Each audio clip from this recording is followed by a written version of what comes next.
Hello दोस्तों, नमस्कार। आपके अपने YouTube channel RKM take info पर आप सभी साथियों का तहे दिल से हार्दिक स्वागत है। दोस्तों, इस वीडियो में बात करने वाले हैं लाइब्रेरियन यानी पुस्तकालय अध्यक्ष ग्रेड सेकंड के बारे में। साथियों, पुस्तकालय अध्यक्ष ग्रेड सेकंड के दस्तावेज सत्यापन 13 मई से स्टार्ट हो गए हैं, जो 16 मई तक चलेंगे।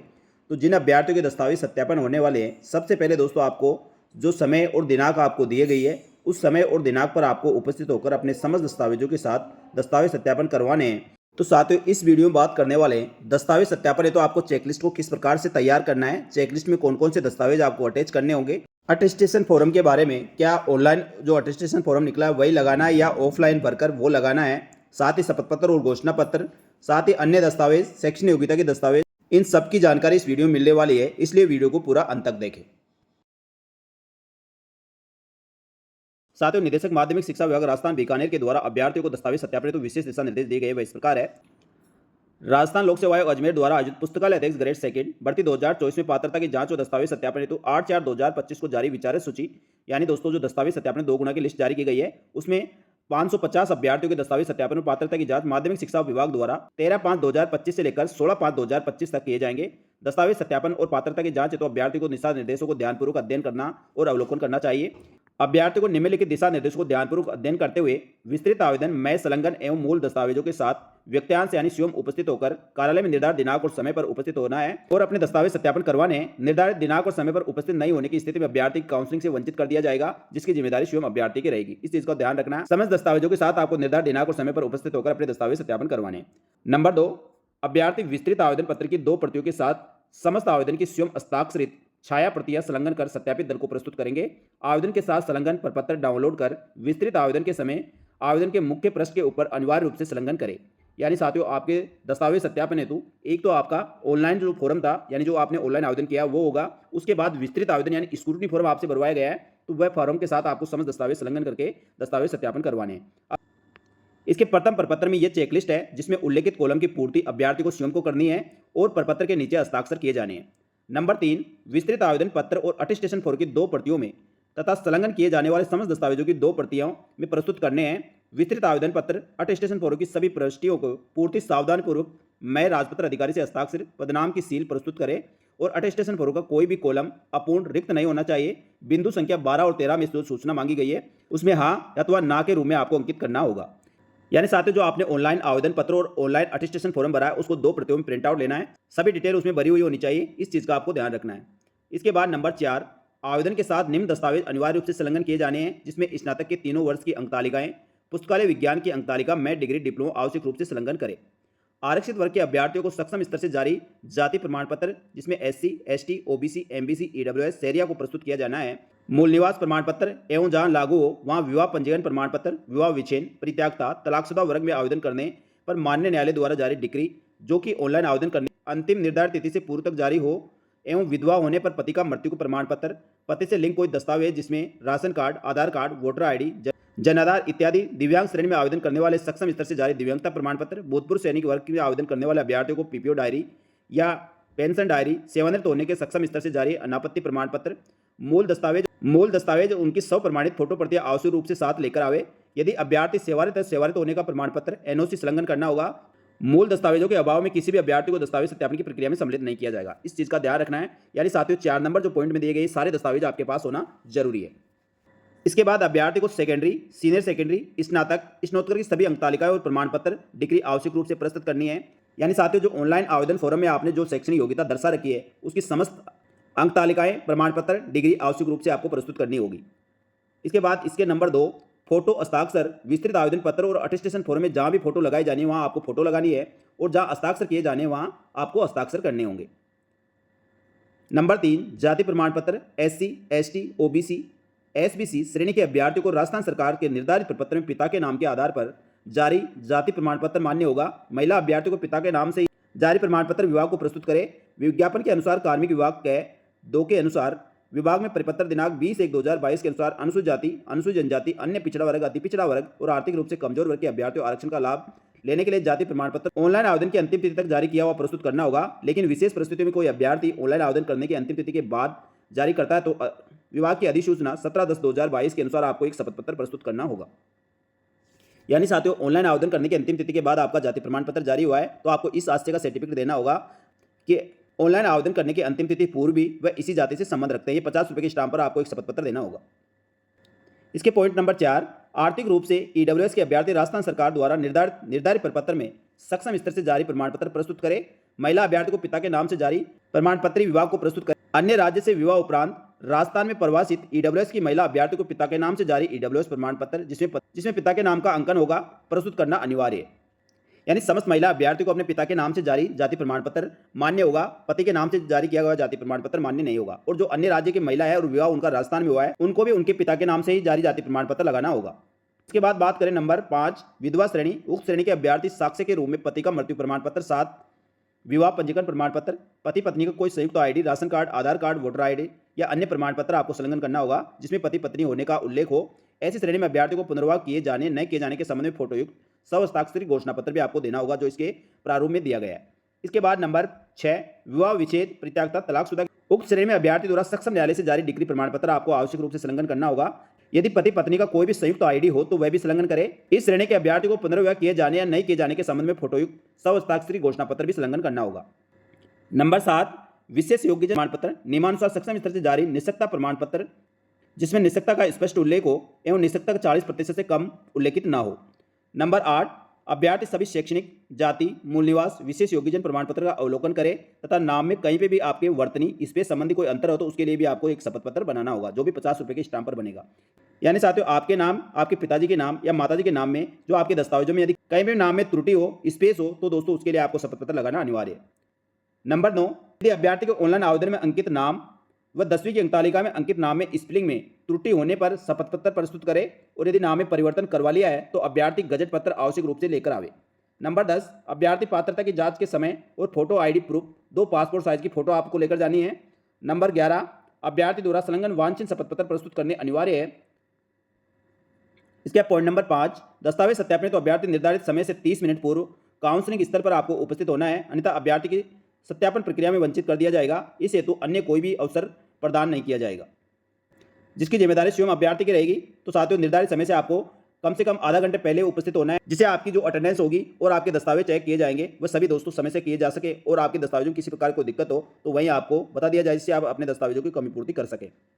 नंबर 6, दस्तावेज सत्यापन हेतु उपस्थित होने पर अभ्यर्थी को माध्यमिक शिक्षा विभाग द्वारा कोई भी यात्रा भत्ता देय नहीं होगा, अपने स्तर से आपको जाना होगा। नंबर 7, राजस्थान लोक सेवा आयोग अजमेर द्वारा आयोजित पुस्तकालय अध्यक्ष ग्रेड 2 भर्ती 2024 पद दस्तावेज सत्यापन हेतु माध्यमिक शिक्षा विभाग द्वारा आवश्यक दिशा निर्देश और संपूर्ण प्रक्रिया की जानकारी विभाग की वेबसाइट पर अपलोड कर दी है, तो वहां से आप डाउनलोड करके ये सारी गाइडलाइन देख सकते हैं। और विचारित अभ्यर्थियों को आवेदन पत्र में आप अंकित ईमेल पते पर भी आपको जानकारी दे दी गई है, यानी आपकी ईमेल आईडी पर भी ये सूचना भेज दी गई है। नंबर 8, निदेशालय माध्यमिक शिक्षा व राजस्थान बीकानेर गठित कंट्रोल रूम के कमरा नंबर 12A में अथवा कार्यालय के दूरभाष नंबर जो दिए गए हैं इस पर आप कार्यालय समय में कोई भी आपकी समस्या हो, कोई जानकारी चाहिए तो आप कॉल करके पता कर सकते हैं। संलग्न अभ्यर्थी द्वारा आवेदन में प्रस्तुत किए जाने वाले शपथ पत्र और घोषणा पत्र इसमें दिए गए हैं, उसी प्रारूप में आपको शपथ पत्र और घोषणा पत्र बनाने हैं। साथ ही सभी अभ्यर्थियों को चेतावनी भी दी गई है। सभी संबंधित अभ्यर्थियों को आगाह किया गया है कि शिक्षा विभाग की विभिन्न सीधी भर्ती के पदों पर किए जा रहे दस्तावेज सत्यापन पात्रता की जांच संबंध में किसी भी समाज कंटक अपराधी व्यक्ति के बहकावे झांसे में न आवे। यदि भर्ती में चयन पात्र का प्रलोभन देते हैं तो बदले में रिश्वत या अन्य कोई मांग करता है तो प्रमाण सहित तत्काल आप निकटतम पुलिस थाने में FIR दर्ज करवा सकते हैं।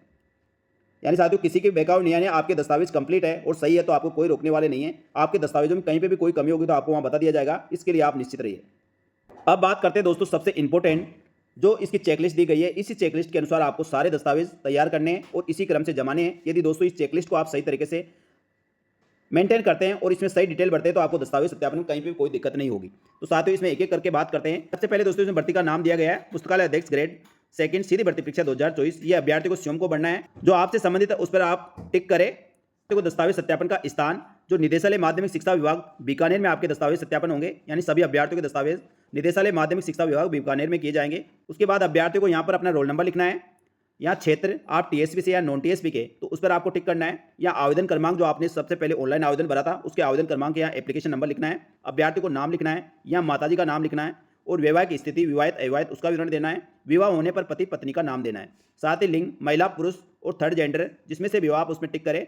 इसके बाद इधर सेकंड कॉलम में अभ्यर्थी को दस्तावेज सत्यापन की दिनांक, दस्तावेज सत्यापन हेतु आवंटित दल का नाम, यानी कौन सी टीम के सामने आपके दस्तावेज सत्यापन होगा वह आप टीम का नाम यहाँ लिखें।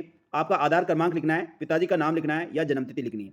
साथ ही जिस भी श्रेणी से आप संबंध रखते हैं उस पर आप टिक करें और यहाँ आपकी आयु गणना जो आपके आवेदन फॉर्म में दी गई थी 1/1/2025 के अनुसार कितने वर्ष, कितने माह और कितने दिन की आपकी उम्र हो चुकी है वह आपको डिटेल लिखनी है। यहाँ अभ्यर्थी को फोटो चिपका करनी है। जो दोस्तों आपने ऑनलाइन आवेदन या स्क्रूटनी फॉर्म भरा है वही फोटो आप यहाँ पर लगाने का प्रयास करें। साथ ही इसके बाद चेकलिस्ट का प्रपत्र है 1 है। इसमें आपको दिया गया दस्तावेज प्रमाण पत्रों का नाम दिया गया है। यहाँ अभ्यर्थी को उपयोगार्थ इसमें संलग्न संख्या और संलग्न सब प्रमाणित प्रमाण पत्र हाँ या नहीं। दोस्तों ये 2 कॉलम आपके लिए इंपॉर्टेंट है, केवल इन 2 कॉलम में आपको भरना है। इधर वाला जो भी आपके दस्तावेज सत्यापन करने वाली टीम है ये सारे कॉलम दोस्तों वह पूर्ति करेंगे, तो इसमें आपको कुछ नहीं भरना है, केवल 2 कॉलम में आपको भरना होगा। सबसे पहले दोस्तों आपको यहाँ ऑनलाइन आवेदन फॉर्म की प्रति आपको संलग्न करनी है। 2 प्रति में आपको ऑनलाइन आवेदन फॉर्म का प्रिंट आउट ले लेना है, या आपके SSO ID पर उपलब्ध होगा, वहाँ से डाउनलोड कर ले। साथ ही ऑनलाइन आवेदन प्रति में जैसे मान लो आपके 3 पेज है तो यहाँ 1 से लेकर 3 तक पेज नंबर अंकित करें और उसके बाद संलग्न में हाँ लिखे। इस प्रकार दोस्तों आप विस्तृत आवेदन पत्र और मैं अटेस्टेशन फॉर्म जो आपने ऑनलाइन फॉर्म भरा है, यानी ऑफलाइन ये नहीं चलेगा, जो ऑनलाइन आपने भरा है वही दोस्तों आप यहाँ संलग्न करना है। दोस्तों यहाँ पेज संख्या और यहाँ पर आपको हाँ लिखना है। उसके बाद अभ्यर्थी को नंबर 3 पर आधार कार्ड की प्रति लगानी है। नंबर 4 पर माध्यमिक परीक्षा के अंक तालिका व प्रमाण पत्र की प्रति, यानी दोस्तों 10वीं की अंक तालिका और उसका प्रमाण पत्र, यहाँ उसका पेज नंबर और यहाँ पर हाँ लिखना है। उच्च माध्यमिक परीक्षा की अंक तालिका और उसका प्रमाण पत्र। इसके बाद नंबर 6 स्नातक की समस्त सेमेस्टर की अंक तालिकाएं और उसकी डिग्री, और यदि आपने स्नातक कर रखी है तो उसकी भी समस्त वर्ष की अंक तालिकाएं और उसकी डिग्री आपको संलग्न करनी होगी। नंबर 8 विज्ञप्ति के अनुसार शैक्षणिक योग्यता, जो पुस्तकालय विज्ञान में आपने डिग्री या डिप्लोमा कर रखा है उसकी समस्त अंक तालिकाएं और उसका प्रमाण पत्र आपको संलग्न करना है। नंबर 9 पर शैक्षणिक योग्यता में प्रवेश की तिथि, यानी साथियों आपने जो लाइब्रेरियन का कोर्स किया है उसमें एडमिशन की तारीख और यहाँ पर जो आपने परीक्षा उत्तीर्ण की है उसकी तारीख आपको डालनी होगी। इसके बाद नंबर 11 पर मूल निवास प्रमाण पत्र की प्रति आपको लगानी है। नंबर 12 पर जो अनुसूचित क्षेत्र के अभ्यर्थी TSP क्षेत्र के अभ्यर्थी उनको TSP का प्रमाण पत्र लगाना है, और जो नॉन TSP के अभ्यर्थी उनको इसमें नहीं लिखना है। इसके बाद नंबर 13 आर्थिक रूप से कमजोर वर्ग यानी EWS के अभ्यर्थी को नियमानुसार सक्षम अधिकारी द्वारा निर्धारित प्रपत्र में इनकम एशिया सर्टिफिकेट आपको लगाना होगा, बाकी अभ्यर्थी इसमें नहीं लिखे। नंबर 14 जाति प्रमाण पत्र, जिसमें अन्य पिछड़ा वर्ग, अति पिछड़ा वर्ग, अनुसूचित जाति, अनुसूचित जनजाति के अभ्यर्थी, साथ ही शहरी या आदिम जाति के अभ्यर्थियों को अपना जाति प्रमाण पत्र लगाना है और यहाँ पर हाँ लिखना है। साथ ही 15 नंबर पर आरक्षित वर्ग के अभ्यर्थियों के पास आवेदन की अंतिम तिथि के पश्चात जाति प्रमाण पत्र यदि आपने लिया है तो उसका शपथ पत्र आपको संलग्न करना होगा। नंबर 16 आरक्षित वर्ग के अभ्यर्थियों को महिला तथा पुरुष को इस शास्य का घोषणा पत्र स्वयं और उसके पूर्वज राजस्थान के मूल निवासी है तो इसके सादा कागज पर आप एक सामान्य घोषणा पत्र बना सकते हैं या अपना जाति प्रमाण पत्र का ही डिटेल यहाँ पर दे सकते हैं। नंबर 17 विधवा होने की स्थिति में स्वयं का स्वयं घोषणा पत्र, पति की मृत्यु का प्रमाण पत्र और पति के लिंक दस्तावेज का साक्ष्य आपको लगाना होगा, और आज दिनांक तक पुनर्विवाह नहीं किया है इसका स्वघोषणा पत्र आपको देना होगा। नंबर 18 विधवा, विच्छेद, परित्यक्ता होने पर तलाकशुदा होने का सक्षम स्तर से जारी विवाह विच्छेद का डिग्री प्रमाण पत्र, आज दिनांक तक पुनर्विवाह नहीं किया जाने के संबंध में आपको स्वघोषणा पत्र यहाँ देना होगा। इसके बाद नंबर 19 संतान संबंधित स्वघोषणा पत्र आपको लगाना होगा। नंबर 20 विवाहित होने पर दहेज नहीं लेने के संबंध में स्वघोषणा पत्र, भूतपूर्व सैनिक होने पर सेवा नियुक्ति व सक्षम प्राधिकार द्वारा जारी अनापत्ति प्रमाण पत्र। नंबर 22 भूतपूर्व सैनिक श्रेणी में पूर्व में राजकीय नियोजन प्राप्त नहीं होने के संबंध में आपको स्वघोषणा पत्र देना होगा। और नंबर 23 दिव्यांगजन श्रेणी में राजस्थान दिव्यांगजन नियम 2018 के अनुसार मेडिकल बोर्ड द्वारा प्रदत्त निःशक्तता प्रमाण पत्र आपको संलग्न करना होगा। नंबर 24 आपराधिक प्रकरण नहीं होने का स्वघोषणा पत्र तथा अपराध प्रकरण होने पर FIR प्रकरण निर्णीत नहीं होने की स्थिति में मान्य न्यायालय के आदेश की स्वप्रमाणित प्रति आपको संलग्न करनी होगी। यानी आपने जो सामान्य घोषणा पत्र बना रखा है उसमें साथियों आपराधिक प्रकरण के संबंध में आपने घोषणा पत्र दे दिया है, लेकिन जिन अभ्यर्थियों के आपराधिक प्रकरण दर्ज है उन अभ्यर्थियों को मान्य न्यायालय के आदेश की स्वप्रमाणित प्रति भी आपको संलग्न करनी होगी। नंबर 25 राजकीय सेवा उपक्रम में कार्यरत होने और नियुक्त अधिकारी द्वारा जारी अनापत्ति प्रमाण पत्र, इस संबंध में अभ्यर्थी को स्वयं सत्यापित घोषणा पत्र देना होगा। यानी जो पहले से राजकीय सेवा में ऐसे अभ्यर्थी को अपने विभाग से NOC प्रमाण पत्र इसमें लगाना होगा। नंबर 26 शैक्षणिक प्रशैक्षणिक योग्यता के संबंध में स्वघोषणा पत्र, ये भी साथियों आपने सामान्य घोषणा पत्र में दे दिया है तो इसको दोबारा बनाने की आवश्यकता नहीं है। नंबर 27 अभ्यर्थी के अंतिम शैक्षणिक संस्था द्वारा जारी चरित्र प्रमाण पत्र और 2 राजपत्र अधिकारी द्वारा सत्यापित चरित्र प्रमाण पत्र आपको संलग्न करना होगा। इन 27 पॉइंटों में आपका कोई भी शपथ पत्र, घोषणा पत्र या दस्तावेज आपका रह गया है उन सभी को आपको संलग्न अन्य शपथ पत्र घोषणा पत्र में आपको संलग्न करना होगा, जैसे वचनबद्ध, संविधान का शपथ पत्र आदि जो भी बचे हैं वो सारे आपको अन्य शपथ पत्र में लगाने होंगे। तो साथियों इस प्रकार आपके जो दस्तावेज है वहाँ पर उसको पृष्ठ संख्या, उसमें कितने पृष्ठ का आपका दस्तावेज है और उसके आगे हाँ लिखना है, और जो आपसे संबंध नहीं है उसमें आपको नहीं लिखना है। यहाँ पर दोस्तों आपको अभ्यर्थी को सिग्नेचर करना है या स्थान जहाँ के आप रहने वाले हैं, दिनांक जिस दिन आपके दस्तावेज सत्यापन होने हैं, अपना मोबाइल नंबर डालें या नाम और आपका पता डालें। इसी प्रकार अपना नाम, अपने पिताजी का नाम, आपका निवास और व्यवसाय और अभ्यर्थी के हस्ताक्षर। इस प्रकार दोस्तों आपकी पूरी चेकलिस्ट के अनुसार आपको सारे दस्तावेज यदि आप तैयार करते हैं और इसी क्रम से आपको चेकलिस्ट को भरना है। चेकलिस्ट बिल्कुल साफ सुथरा भरी हुई होनी चाहिए और दोस्तों इसकी एक प्रति आपको एक्स्ट्रा जरूर लेके जानी चाहिए। किसी प्रकार कोई भी दिक्कत हो तुरंत आप वहां सही करके नई चेकलिस्ट बना सके, इस चीज का आपको ध्यान रखना है। तो साथियों जिस समय चेकलिस्ट में दस्तावेज दिए गए हैं उसी चेकलिस्ट के अनुसार आपको सारे दस्तावेज इसके नीचे संलग्न करने हैं और जहां भी आपको डाउट लगता है उस कॉलम को आप खाली छोड़ दें। जब दस्तावेज सत्यापन करवाने जाए तो निर्धारित समय से पहले आप पहुंचे और वहां दोस्तों आपकी सहायता के लिए अलग से टीम होगी। उस टीम को पूछकर आप दोस्तों अपने दस्तावेजों को सही कर सकते हैं और सही डिटेल भर सकते हैं। तो उम्मीद है दोस्तों ये जानकारी आपको अच्छी लगी होगी। अच्छी लगी तो वीडियो को लाइक जरूर करें। इसके अलावा दोस्तों पुस्तकालय अध्यक्ष ग्रेड सेकंड सीधी भर्ती के दस्तावेज सत्यापन के संबंध में या दस्तावेजों में किसी प्रकार कोई भी डाउट हो तो आप कमेंट करके पूछ सकते हैं। चाहे दोस्तों आप इस वीडियो के कमेंट बॉक्स में या टेलीग्राम पर पर्सनल, तो आपको सभी सवालों का जवाब देने का प्रयास किया जाएगा और आपकी पूरी सहायता की जाएगी। तो साथियों इसी प्रकार की जानकारियों के लिए हमारे यूट्यूब चैनल और टेलीग्राम चैनल को जरूर सब्सक्राइब कर ले। उसका लिंक इसी वीडियो के डिस्क्रिप्शन बॉक्स में मिलेगा, वहां से क्लिक करके आप ज्वाइन कर सकते हैं, जिससे आपको राजस्थान सरकार की संपूर्ण भर्तियों की जानकारी समय पर मिल सके। जल्दी मिलेंगे दोस्तों एक और भर्ती की जानकारी लेकर, तब तक के लिए धन्यवाद। जय हिंद, जय भारत।